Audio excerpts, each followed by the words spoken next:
Hola queridos amigos, qué gusto saludarles nuevamente. Vamos a continuar con esta serie de videos en donde estamos viendo la historia de la salvación. Ya vimos en el capítulo anterior la salida del pueblo de Israel de Egipto. Vimos cómo en esa salida Dios nuestro Señor instituye la Pascua judía, que es precisamente la fiesta más importante para el pueblo judío. Pascua significa paso, el paso de la esclavitud a la libertad. Y esa Pascua se va a dar en plenitud en el momento en que Jesucristo nuestro Señor padece por nosotros y se celebra la nueva Pascua, la Pascua en donde nosotros pasamos de la muerte a la vida, en donde pasamos del pecado a la gracia. Pero de eso hablaremos más adelante. Vamos en este capítulo a platicar qué sucede con el pueblo de Israel después de que sale de Egipto, cómo es su peregrinar durante 40 años hasta que llega a la tierra prometida. Y para empezar, como ya sabemos, vamos a ponernos en la presencia del Señor para que el Espíritu Santo sea el que nos ilumine y nos guíe a través de esta charla. En el nombre del Padre, del Hijo y del Espíritu Santo. Amén. Ven Espíritu Santo, llena los corazones de tus fieles y enciende en ellos el fuego de tu amor. Envía, Señor, tu Espíritu y todo será creado y se renovarán todas las cosas. Padre Dios, que iluminaste los corazones de tus hijos con la luz del Espíritu Santo, haznos dóciles a este mismo Espíritu para gustar siempre del bien y gustar de sus divinos consuelos. Te lo pedimos por el mismo Jesucristo nuestro Señor. Amén. En el nombre del Padre, del Hijo y del Espíritu Santo. Amén. Bien, vamos a iniciar esta charla puntualizando primeramente que estamos hablando de un pueblo judío, de una comunidad primitiva, que estamos hablando de hace más de 4000 años. Estamos hablando de un hombre que todavía tenía mucho por madurar en su progreso intelectual. El intelecto del hombre todavía no había llegado a su plenitud. San Pablo nos dice que llegada la plenitud de los tiempos, envió Dios a su Hijo. ¿Qué quiere decir esto? Que el proceso de madurez intelectual fue evolucionando gradualmente, de tal manera que ese conocimiento del pueblo de Israel, ese conocimiento del ser humano del que vamos a estar platicando, es un poco limitado si lo queremos comparar con nuestro entendimiento actual. Nuestro entendimiento actual observa muchas situaciones que en su momento el pueblo de Israel no alcanzaba a comprender o no alcanzaba a observar. Así pues, una vez que el pueblo de Israel sale de Egipto, cruza el Mar Rojo. Ya vimos en el capítulo anterior cómo cruzó el Mar Rojo con el poder que Dios le dio a Moisés con el bastón. Y después de haber cruzado el Mar Rojo, continúa caminando el pueblo por el desierto. Durante el caminar, muy rápidamente se agotan las provisiones que traían ellos de comida, de bebida, y a los 3 días el pueblo empieza a sentir sed, se empieza a sentir cansado del camino por el desierto, y en ese momento el pueblo empieza a quejarse contra Moisés y empieza a quejarse contra Dios. El pueblo se le olvidó muy rápidamente el poder con el que Dios los había sacado de Egipto, el poder que había manifestado con todas las plagas que envió a los egipcios, cómo Dios se había manifestado al abrir las aguas del Mar Rojo, y el pueblo murmura contra Dios y empieza a decir: ¿nos quieres matar en el desierto? Entonces el Señor le dice a Moisés que tome su bastón y sobre una roca le dice que la golpee con su bastón, y de esa roca sale agua. De esa manera el pueblo de Israel se empieza a calmar la sed que tenía en medio del desierto. Y es así como el Señor le dice a Israel: yo soy tu Dios y tú eres mi pueblo.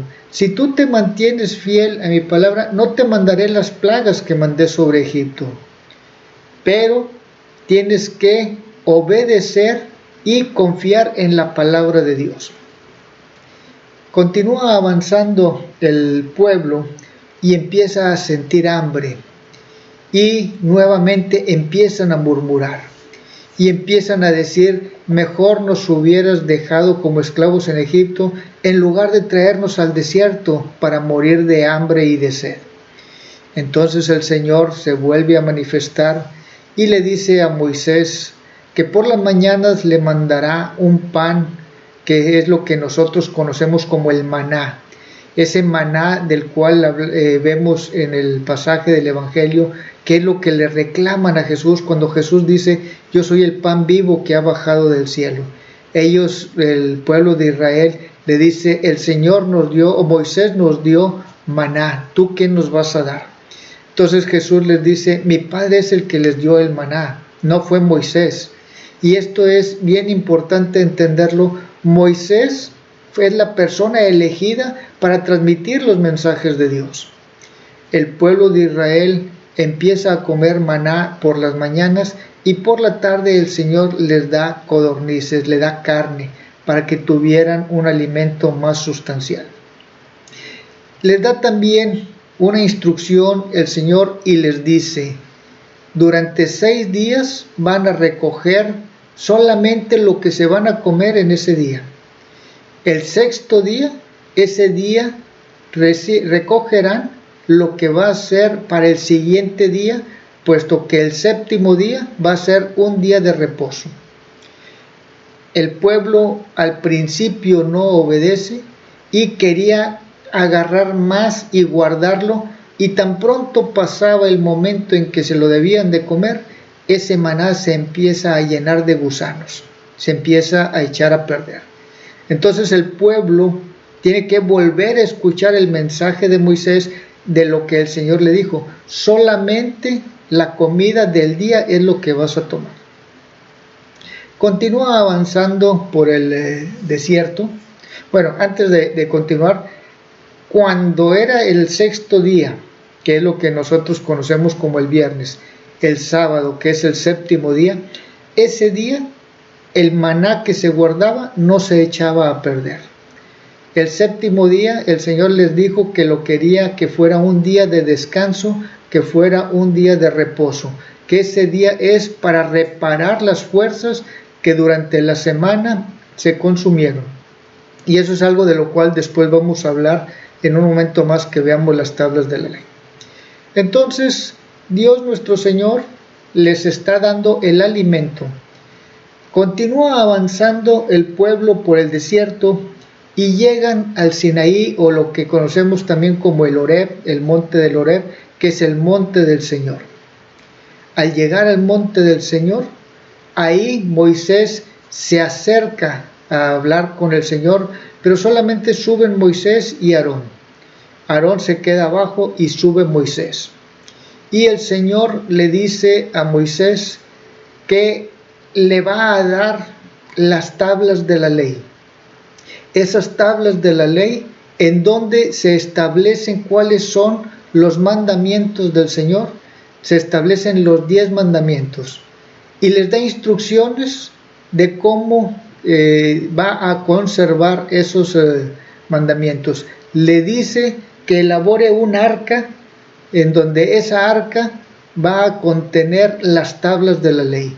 Le da la instrucción de la madera que debe ser, las medidas que debe ser, que debe estar bañado en oro, cubierto en oro el arca, que debe llevar unas argollas y unos travesaños que son con los que se va a cargar, y adentro contendrá las tablas de la ley. Eso sucede estando Moisés en el Horeb, en el monte del Señor, y abajo la gente se empieza a desesperar.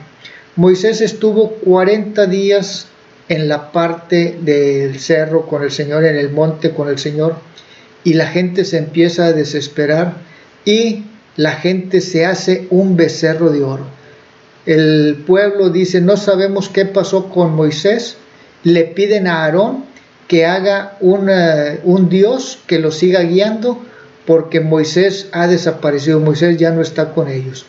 Y rápidamente hacen un becerro de oro, funden algunos artículos que tenían y se forman ese becerro, el cual lo empiezan a adorar, y eso irrita demasiado al Señor.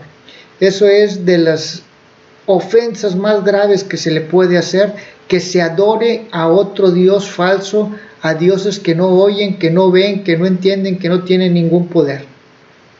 Dios es el creador de la tierra, es el creador de la vida, y el primer mandamiento es: adorarás al Señor tu Dios y solo a Él le rendirás culto. Eso que hizo el pueblo irritó mucho al Señor, y le dijo a Moisés: baja a calmar a tu pueblo, porque ya se hicieron un becerro al cual están adorando.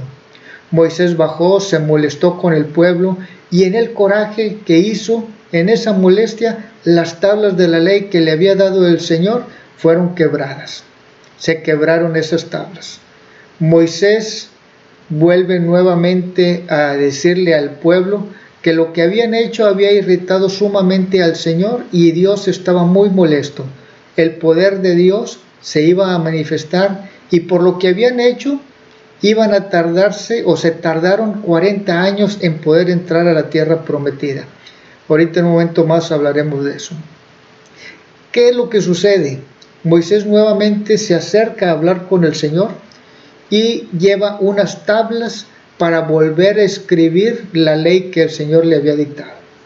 En esas tablas de la ley se funda la alianza que Dios hace con su pueblo. Y aquí entendamos un aspecto muy importante. El pueblo de Israel es un pueblo teocrático. ¿Qué quiere decir? Que su organización política y de autoridad dependen de la palabra de Dios. Y en este contexto nos tenemos nosotros que remitir a las características propias de una comunidad primitiva, de lo que sucedió en aquellos años. Este pueblo necesitaba ser gobernado de una manera en donde se les estableciera una ley.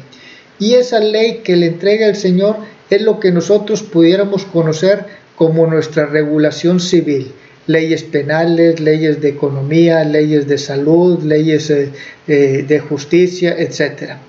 Todas las leyes que iban a gobernar y a regir al pueblo de Israel, el Señor se las estaba dando. De esta manera, la ley que le da el Señor a Moisés, es una ley que contiene disposiciones religiosas, es decir, la relación del hombre con Dios y las relaciones del hombre con el hombre, cómo organizarse. De esta manera, en este contexto de la ley que el Señor le está dando a Moisés, encontramos varias situaciones por las cuales Jesús era criticado. Recordemos algunos de los aspectos que le criticaban por no haberse lavado las manos como lo establece la ley de Moisés. Y Jesús le dice: nada de lo que entra al cuerpo lo hace impuro, sino lo que sale de su corazón. Lo mismo pasaba con los alimentos que no debían consumir. Y esos alimentos que no debían consumir eran precisamente por una legislación sanitaria, por una prevención, porque son alimentos que fácilmente se contaminan y pueden causar un daño al organismo. También vemos disposiciones de carácter penal, cómo debían de hacerse la justicia cuando se cometían ciertos delitos. De esta manera, el pueblo de Israel es un pueblo teocrático. Ese pueblo teocrático está sujeto a la ley de Dios. Entonces, esta es la alianza que Dios hace con el pueblo de Israel. Esa alianza que lo lleva al pueblo a que confíe totalmente en Dios, que lo sacó de la esclavitud de Egipto. Moisés no le toca ver la entrada a la tierra prometida. Eso le toca a Josué. Josué es un guerrero que durante el peregrinar del pueblo de Israel de Egipto a la tierra prometida tuvo varias guerras que enfrentar, tuvo varios enfrentamientos bélicos, y cuando estaban enfrentándose, Dios los acompañaba, Dios a través de Moisés les daba indicaciones, le dijo Dios que subiera al Horeb, y cuando Moisés tuviera levantado el bastón, el pueblo estaría venciendo. Si Moisés bajaba el bastón, el pueblo empezaba a ir perdiendo, a ser derrotado. De esa manera estaba Aarón ayudando a Moisés para mantener el bastón siempre en alto, y los soldados de Josué, que Josué también subió al ayudarle a Moisés con el bastón, lo tenían en alto. De esta manera Dios se manifestaba con el poder que tiene. Varias veces el pueblo le reclamó a Moisés, varias veces se rebeló contra Dios. Aún viendo el poder que Dios tenía, el pueblo se quejaba de una manera reiterativa. Fue por eso que el pueblo tardó 40 años en llegar a la tierra prometida. Cuando llegó, pudo entrar, fue precisamente a través de un combate bélico en donde derrotan a los moabitas para poder entrar a la tierra de Canaán. Es así como el pueblo llega. Ahora, ¿qué sucede dentro de la legislación o dentro de lo que Dios le establece? Dijimos que es un pueblo teocrático. El pueblo teocrático se rige especialmente por lo que es la palabra de Dios. Y en ese sentido, la ley que le da el Señor a Moisés contiene disposiciones religiosas sobre el altar y el culto, sobre los sacerdotes, que en este aspecto es importante señalar que la tribu sacerdotal es la tribu de Leví. De los 12 hijos que tuvo Jacob, Leví, la familia de Leví, es la que el Señor escogió para que fuera la familia sacerdotal, el pueblo sacerdotal que dirigiría todos los ofrecimientos y todos los holocaustos y sacrificios de acuerdo a lo que el Señor le establece. Le establece las leyes sobre el altar y el culto, le establece sobre la vestimenta de los sacerdotes, el ornamento que debe de llevar, el cuidado que se debe tener sobre la tabla de la ley, sobre las tablas de la ley, sobre el arca de la alianza. Esa arca de la alianza que a donde iba peregrinando el pueblo de Israel, llevaban con ellos precisamente esa arca donde se contenían las tablas de la ley. Esa arca de la alianza que nosotros después llamamos así precisamente a la Virgen María, a nuestra Santísima Madre, porque ella contenía precisamente a la ley que es nuestro Señor Jesucristo. Fue arca de la nueva alianza. Pero regresemos a este aspecto de cómo se establece el pueblo de Israel en la tierra prometida en Canaán. En esas mismas leyes que les da el Señor, les da leyes sobre los esclavos. Recordemos que esa comunidad primitiva todavía existía la esclavitud, y busca establecer un trato humano a los esclavos, busca que sea respetada la dignidad del ser humano. Le da también leyes contra las acciones violentas, leyes para reparar daños, leyes sobre el descanso, que era lo que decíamos ahorita, que se descanse el séptimo día. También disposiciones respecto a las fiestas que se deben celebrar. Le establece 3 fiestas anuales, que es precisamente la fiesta de la Pascua, la más importante porque en esa fiesta se recuerda cómo el poder de Dios libera al pueblo de la esclavitud de los egipcios. Las otras 2 fiestas están relacionadas con las cosechas y deben ser al principio de las cosechas, con los primeros frutos que deben ser ofrecidos al Señor, y al concluir la temporada de las cosechas también se debe celebrar una fiesta agradeciendo a Dios por las cosechas recibidas en la temporada.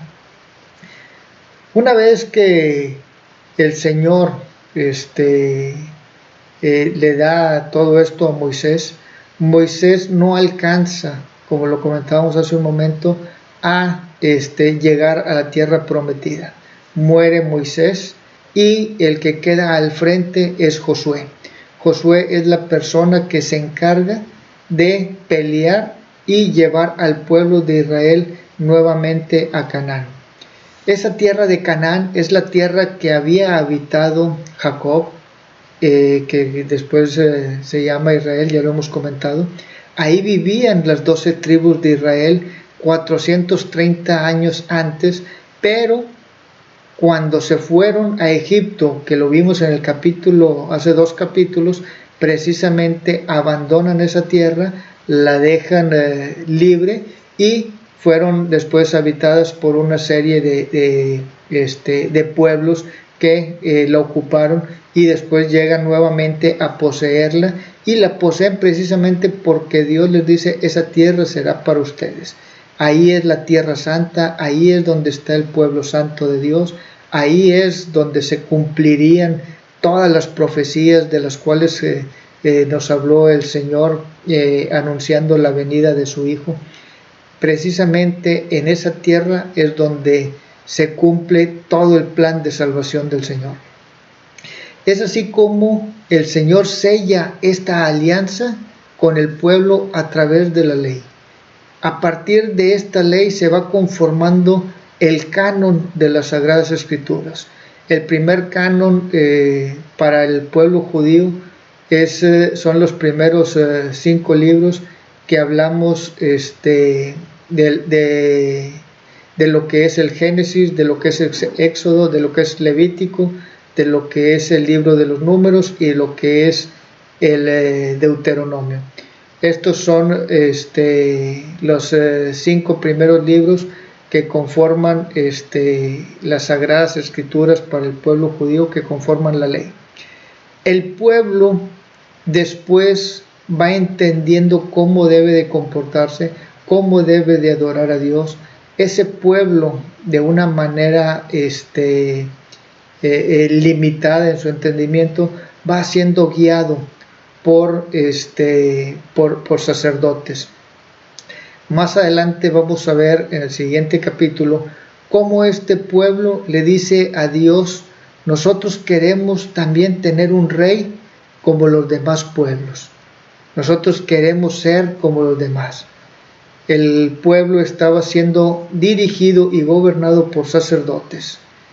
El profeta Samuel, del cual hablaremos en el siguiente capítulo, es el que último en estar al frente del pueblo de una manera profética, sacerdotal, y posteriormente se nombra al primer rey, que hablaremos de la época de los reyes en el siguiente capítulo de la historia de la salvación.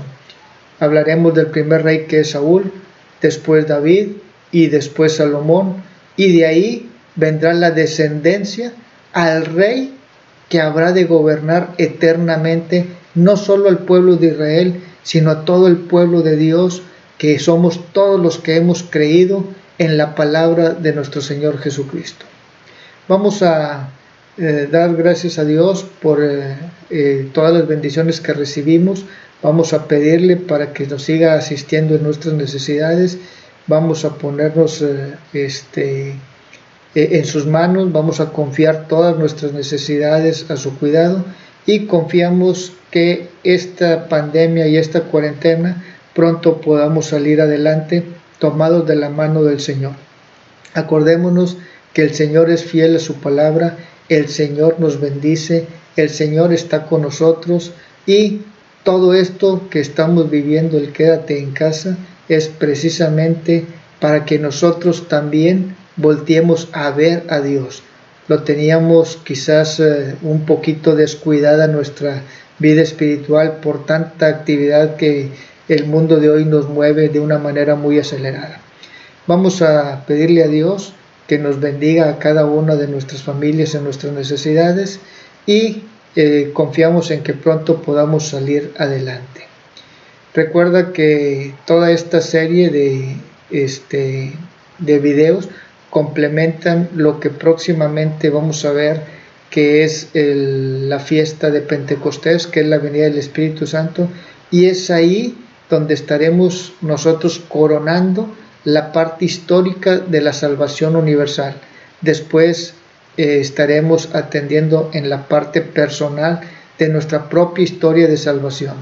La historia de salvación universal nos debe de impulsar y motivar a nosotros descubrir la historia que hemos venido escribiendo y que nos proyecte a escribir la que está por venir.